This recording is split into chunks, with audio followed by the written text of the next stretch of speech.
ネルソン・カルロデ・ロス・サントス・アリアス監督です。どうぞ。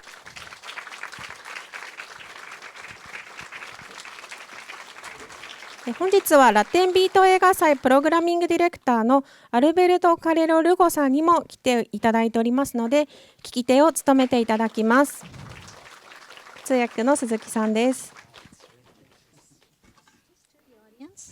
ネルソン監督、よろしくお願いします。Well, thank you very much for being here. I heard that this film was sold out very early in the festival. I feel very, how do you say, like overwhelmed and in a good way by that. And for me, it's a dream to be in Japan. 皆さん本当に早い時間からお越しいただきましてありがとうございます。なんかもう本当に感動しております。で、本当に日本に来るのが夢のようです。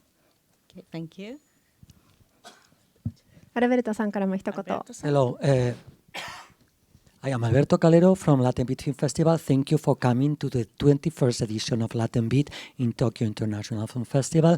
I'm very happy to introduce a film like Pepe, and I just wanted to say that after 21st years, we have two films this year with animals as protagonists, very political and very different, both films. 皆様、アルベルト・カレーラと申します。ラテンビート映画祭の担当ディレクターをさせていただいてます。今年で21周年目になるんですけど、この、今回の映画祭ではですね、動物が主人公という作品が2作品ございます。非常にオリジナリティに富んだ素晴らしい作品だと思います。We want you to participate in the questions, but I'm going to start first with Nelson. I would like to know first the idea of this film, because you are from Dominican Republic and the film is shot in Colombia. I would like to know how you arrived to this, to find, how do you find this idea, and also how was to work with animals, because everybody say that to work with animals is difficult and they look like masters in front of the camera. ちょっと皆様のQ&Aでもちろん質問をお受けするんですけど、その前に1問だけ私から、ネルソン・カルロ監督に、質問させていただきます。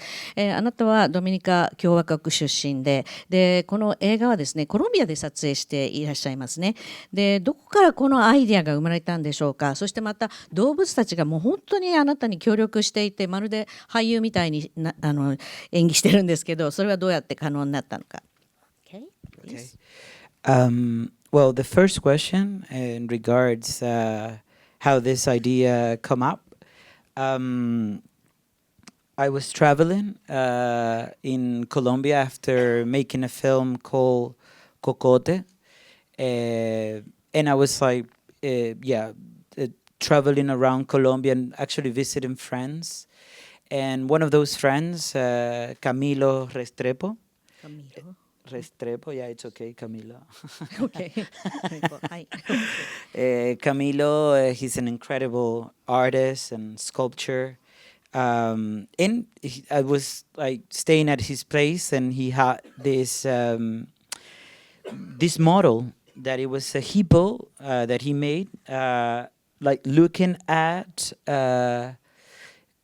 like maybe 5,000 little green soldier. I don't know if you play with that. We used to play with this. They're actually the U.S. Army. It's a little bit fucked up that that when Americanization starts from the beginning. So I said, wow, what is this? And I didn't know that there was hippos in America. And when we say America, we're it's not only people from the United States. It's the continent, no, el continente americano. So I didn't know that there were hippos there, and like he told me the story, the story of Pepe, this hippo that was killed in 2009. But he told me wrongly this story. Wrongly, yes. You want to say? Yeah. まずですね、私がここで is the name of the film you just shot. ここでという作品を撮り終えて、コロンビアで旅をしていたんですね。で友達をいろいろと訪問したりして、ある友達カミロっていう名前なんですけど、彼がアーティストであり彫刻家であった。で彼の家に泊まっていた時に、彼がワニのこう大きななんか、彫刻みたいのがあって、それに対して5000人のこうちっちゃな兵士、よくGI ジョーとかああいうありますよね、アメリカの兵士たちで。あれ私たちの国は非常にアメリカナイズされているっていう象徴なんですけど、これ何って聞いたところ、彼がこの話をしてくれたんですね。でアメリカの話、アメリカにカバがいるなんて私は知らなかったのですごく驚いたんですけど、このペペの話を彼は、話してくれて、2009年に殺されたっていう話だったんですね。でも彼のストーリー実はちょっと間違っていたんです。So he made a mistake, a biological mistake actually. He made a mistake, a biological mistake, because what he said was that when there's a herd of hippopotamus, right? There's only one male, that's correct. There's the alpha male, in this case Pablito, that you saw in the screen. So when they want to copulate with the females, they have to fight, and if they lose, they are exiled. But he told me that they are exiled alone. So this hippo go down the river, the Magdalena River. The Magdalena River is very important because it is where the colonizer started to go into the continent and the part of South America. This is how they enter this part. So he drifted away in this river, and he ended killed by the Colombian army that first failed, and then they have to hire a German hunter that was actually a German person who went to Colombia in 1960s. And in the privilege of being white and Colombian, he became a successful businessman. And part of the tradition of the high class is do safari, no? And especially Germans, like they go actually to Namibia. So for me, this biological mistake was, I had this image of like this being drifting away and not knowing where exactly what it was, and of course finding death. And I thought in the beginning of my territories, these post-colonial territories, and this was like what tricked me and opened my form of thinking, which is very rhizomatic, and started like this thinking, and it is a mistake because actually the hippos, when they are kicked out of the exile of the herd, they are exiled with the female hippo, and this is how they actually expand in the territory. 間違いだった、彼の話が間違いだったと先ほど申し上げましたけど、なぜかというと、彼が言ったのはですね、パウリートというこの映画にも出てきた、一番なんですかね、オスの中で強いそのボスですよね、彼だけが残って、で他のメスと、成功したいときは、このボスと戦わなくてはいけない。で負けると彼はそこから出ていかなくてはいけないということがあるんですけど、出ていくときに1匹だけで出ていくっていうふうに彼は言ったんですね。でこのマグデラナ川って非常に重要な点であって、植民地が始まったのはこの川をずっと内陸まで入っていったっていうことで、植民化が始まったわけですから。でコロンビアの、軍隊が来てこのカバを最終的に殺したわけなんですけど、最初は失敗します。で次にですね、1960年代からずっと住んでたドイツのハンターですね、この、ハンターを連れてきて、彼は白人なので非常に成功したビジネスマンでもあり、そしてそういう白人の中ではですね、サファリをやるっていうのがとっても習慣になってまして、ナミビアで、結構狩猟なんかをやっていた方なんですね。でここの生物学的に間違っていたっていう点を私は、非常に面白いと思ったんですけど、彼はだんだん川を下っていって、でどこにいるか自分がわからない、そして最終的には死を迎えるわけですね。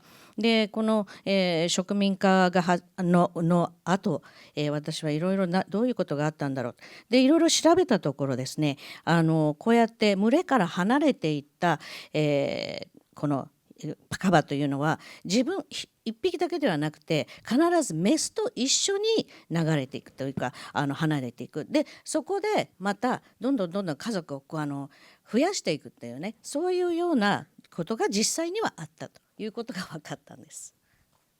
Thank you for taking my questions. I have two questions. First of all, speaking of films featuring like animals as main character, I think most movie fans will first think about that one by Robert Bresson. That one was in 1966, featuring a mule, I think, and it was remade like 2 years ago. So I would like to know whether that one inspired you as well. And my second question is that I think the hippo in this movie was speaking German, and I wonder why.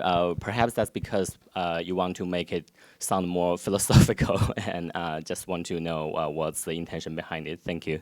2つ質問がございます。1つ目なんですけど、こうやって主人公が動物っていうのはいろいろあると思うんですけど、一応非常に有名なのは1966年のロバート・ブレッソンのロバを主人公にしてるっていうものですね。でこれ最近リメイクされましたけど、あれは影響されあなたの映画に影響されたんでしょうか。それからもう一つの質問は、ドイツ人たちが出てきますよね。観光客の、役なんかで出てきて、これは何か哲学的に、見えるようにしたいのか、ちょっとその辺の理由を教えていただきます。Because we don't have that much time, I will say to the first question to Bresson, no. 簡単にしますね。あまり時間ないんで、ブレッソンに関しては影響ないです。I think like it's enough of Nouvelle Vague. もうヌベルバーグもうたくさん高い十分だと思います。And the second question is not German, it's an Afrikaans. で今ドイツ人とおっしゃったんですけど、実はアフリカンなんですね。アフリカン。And I'm going to tell you why. It's going to be a little bit complicated, so bear with me. Okay.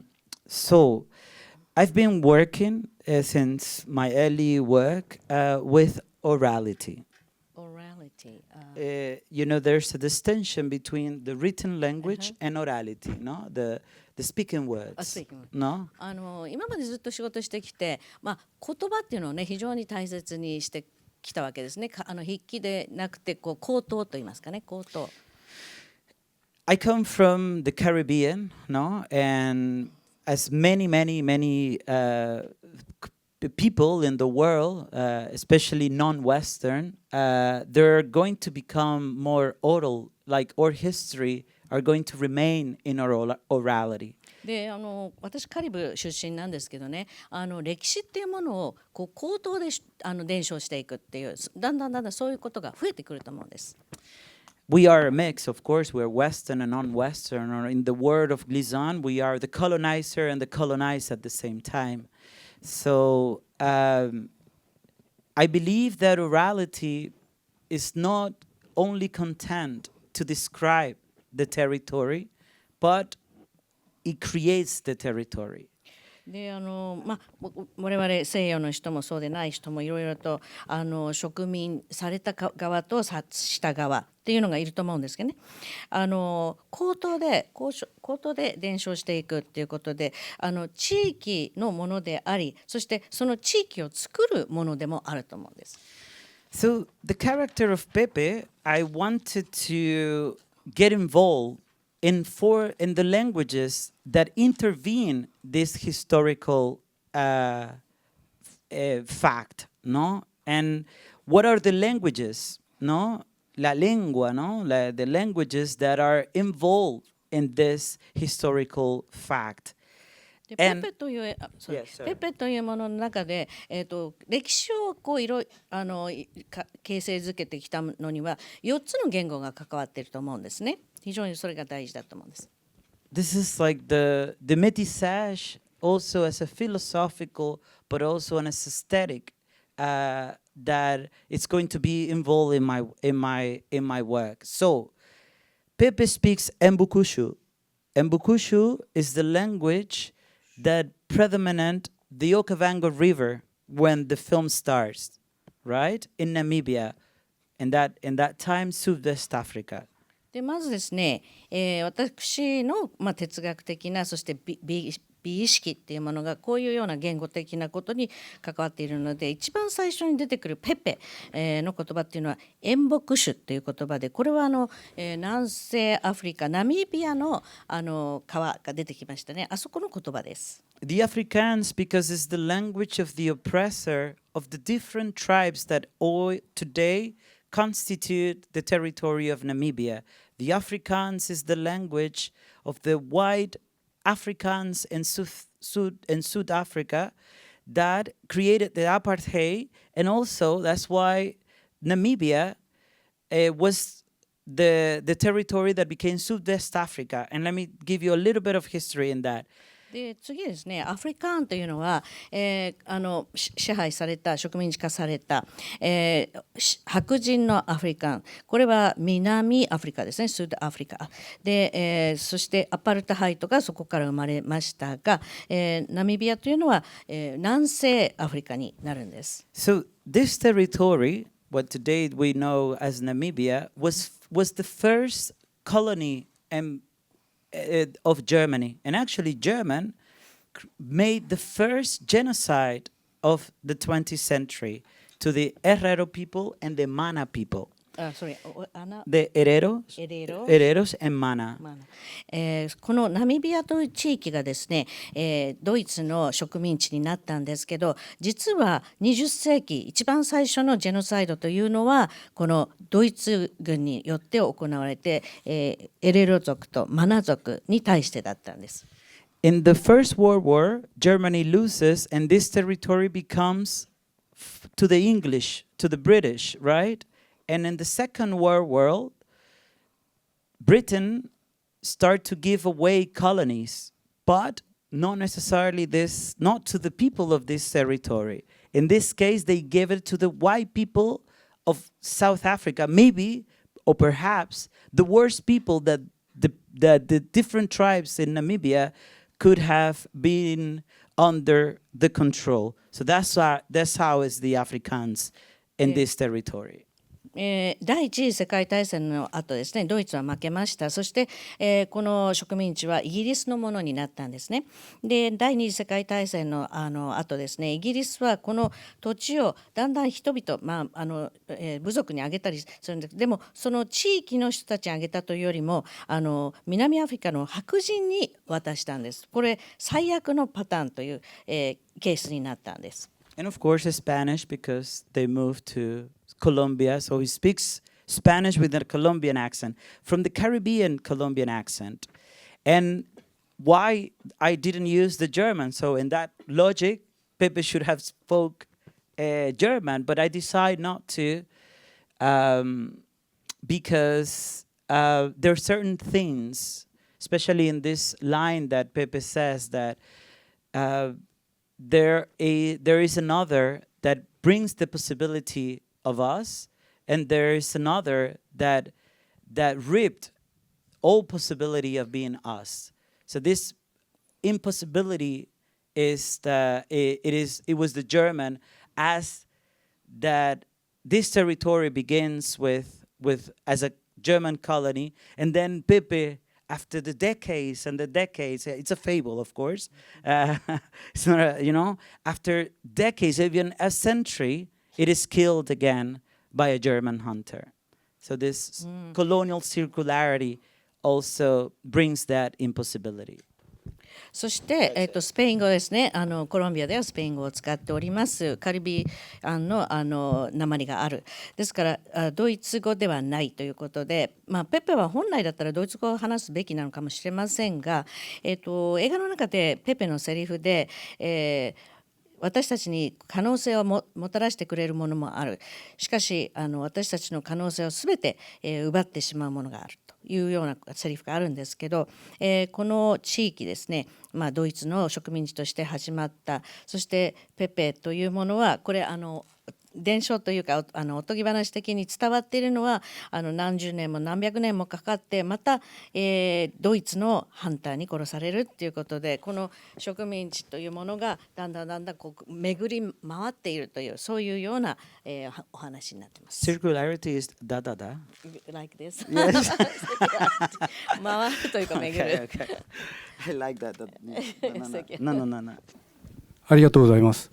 ペペの視線とそれから人間の視線と描かれていたんじゃないかなと思うんですけれども、それが多分対比されていろいろ考える部分があったんですけれども、その辺の意図を教えていただきたいのと、あとカンデラリオというちょっと変わった男が出てくるんですが、その男のキャラクターはどういうふうに考えられたのか教えてください。Okay, thank you. I understood. 本当? You understand? Okay, so in Pepe, we have the Pepe's point of view, right? We have his point of view, but we also have the point of view of the humans, the two-legged. And so I was kind of made to think about that and, the contrast between that. So what was your intention there about doing it that way, different perspectives? Also, the character of Candelaria, how did you come up with this character? Candelario was brought after the madness of Colombian people, which I love. They are incredible writers and they write incredible chronics. So Candelario was always, it represents this fisherman that constantly was in all the chronics that I was reading in first my investigation. Then when I moved to that territory, I was talking about, of course, I was very clear what I wanted, but then, of course, when you go to a territory and you get interpelled by people and by the territories and their cultures and the customs, I started to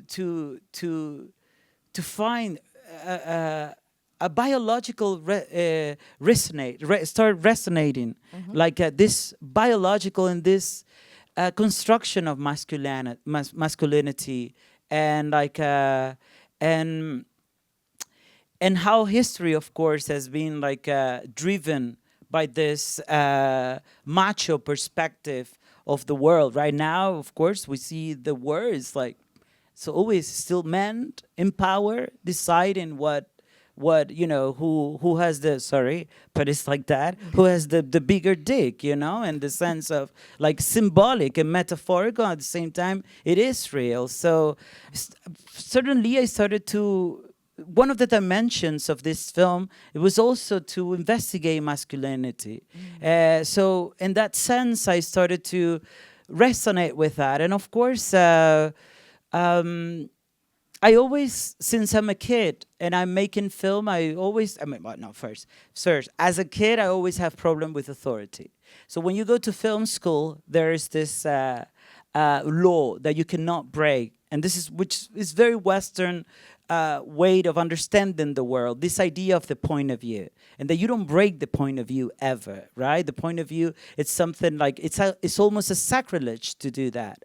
So since the beginning of my film, I'm always experimenting with this idea of different point of views. You have so yes, I started. We don't have that much time, so I don't know what to say. I would like to. All these questions are very interesting. I spent 4 years making this film. I have a lot to say about this. And I was living in the jungle by myself, so I had to, So I was like, I have a lot of thinking in the last 4 years of my life. But let's say so we can. Commit to the program, that this is kind of my answer. And before everything, it was a hassle to bring me here. So I want to thank different people first, because I couldn't do it. And one here is the representative of my embassy that are here. They fought with you as well. And Alberto, it was so hard to bring me here, and finally I'm here thanks to the embassy and the Banreserva, an institution that it got me here, and the patience of Alberto and you to bring me here. So I just wanted to say that before. Yes. まず本当に最初に言うべきだったんですけど、私を日本にこうやって招聘していただくっていうことで非常に大変な作業があったんですね。ですからまず最初にですね、大使館の本当に今回の件でいろいろと協力してくださった方々、そしてアルベルトさん、にお礼を申し上げたいと思います。本当に感謝しております。まずそれを言わせてください。そして質問のこちらの事務局の方もそうです。で今カンデラリオの話っていうのがありまして、私はいろんな歴史の本とかいろんなコロンビアですとか地域の書物を読みまくってですね、で